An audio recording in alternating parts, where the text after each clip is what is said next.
we've been talking to Brad Elliott at the Titan Missile Museum and learning all about the protocols and precautions before a missile could be launched.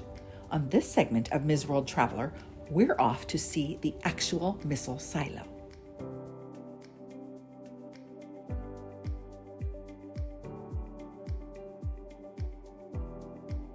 So this is your look at the top of the Titan II missile. It's a two-stage rocket. So first stage down below us, from one of the windows over there you can see it better, but there's a place where the metal color changes and you can see where the first stage and the second stage separate. And then if you get up to the black part, that's the re-entry vehicle. Inside of that would be a bomb when it was operational. The skin of the Titan II is only about as thick as a dime in most places. Wow. It's a 103 feet tall rocket. It's only 10 feet in diameter, so it's a very tall, thin rocket. Yes. You don't, like the space shuttle, it's kind of the era that I grew up watching. These giant rocket boosters and these huge plumes when they launch. This is a very different feel to it, but pretty equally exciting. One of the big differences that because this is launching from underground, they had to learn the technology of how to accomplish that. And one of the things they did is the crews called it the W, but there is a blast ducts that go out from the bottom and push the exhaust up and then out through the top side. But this is launching from underground, so the entire plume and fire and noise and everything that you would hear on a regular rocket launch, say out of Cape Canaveral, that's all happening inside this, very narrow chute that's 9 stories down into the ground.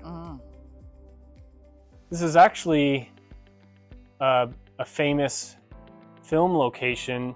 This was used in Star Trek First Contact. Really? So you have this scene where Captain Picard and Data are standing on this platform, if you know the Star Trek world and those characters. I do know the Star Trek world. And Captain Picard is seen touching the missile like this and kind of ruminating, and Data asks him, why are you having this emotional reaction to something that was historically a weapon of mass destruction? And no spoilers, but the movie takes a very similar concept and turns it into science fiction, but the concept is very similar to what happened in real life. This is a weapon of mass destruction, but it was also used in the space program for the Gemini missions, which were in the 60s as well. And so this is the launch vehicle. Obviously, without a warhead on top, you would have a man-rated capsule, but this would take our astronauts from the Gemini program into space, where they practiced the techniques and equipment that we needed to perfect in order to get to the moon. So it preceded Apollo.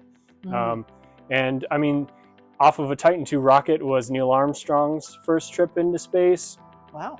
He performed the world's first space docking, where he connected 2 space vehicles. They had launched up a vehicle on a Titan II and let it go, and then launched him up on a Titan II, and he was able to connect to do the world's first space docking, America's first spacewalk. All kinds of other firsts for the United States and for the world happened on the heels of a Titan II rocket. So it was this huge technological achievement for humanity in a positive way, and also a weapon, which, if you've seen the movie, is very analogous to what happens in the movie. So that scene where he's touching it, I always remember, because it tells such an important, actually true part of the Titan II story.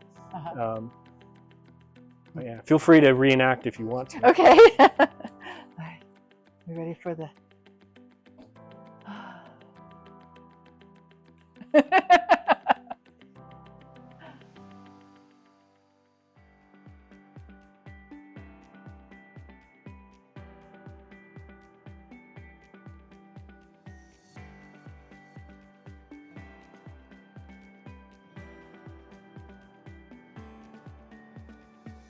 Definitely have a look down in the silo. This is the best view of all 9 stories. We were on level 2. You can see the platform we were standing on from certain angles, and definitely the windows that we were looking out. But you can also look down and see the donut. Very cool.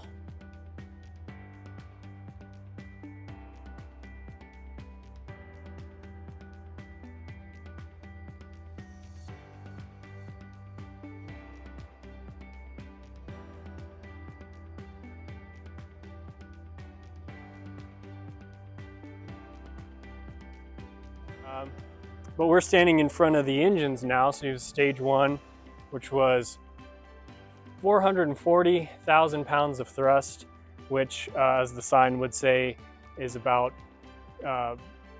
2 747 at full throttle. And if you've ever heard a jet engine outside of an airport from the ground, it's so loud. So imagine 2 of them at full throttle. It's deafening. The sound that these seemingly little engines would produce so much power, and that would lift that rocket up out of the ground and send it halfway across the world. In order to turn this into a museum, there was a few things we had to do to make sure that this wasn't an active missile silo. And when you look down through the glass there, that glass not being a part of the original Missileer program, that's something that we added so that people could look down. But you look down in there, you'll see that the reentry vehicle has a giant hole cut in it, so that essentially a Soviet satellite, could go over, look down in the silo, and see that there's not a bomb in there. Because we decided to put an actual Titan II rocket back down in its silo, essentially it could be if these procedures weren't in place. Also, behind the silo door, there's these giant concrete blocks. So even if we did want to operate the door, we wouldn't be able to. And the door is only open halfway right now. So that missile can't get out of there for that reason as well. And the engines are on display topside. So there is no engine on that rocket, no fuel, doors closed halfway. And even if all of that wasn't in place, there is no warhead on that missile. So it's safe. Right. Nobody has to lose sleep tonight. Yep.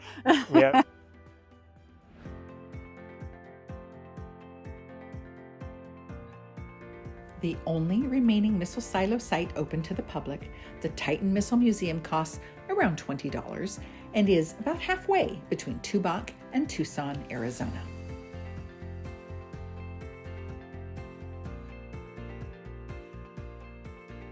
It wasn't that long ago, though certainly during my lifetime, but seeing the missile silo seemed like something out of an old science fiction movie. It's pretty fascinating how quickly technology has changed. I'm Ms. World Traveler Kerry Damiano, reminding you that it's not too late to go somewhere new and try something different.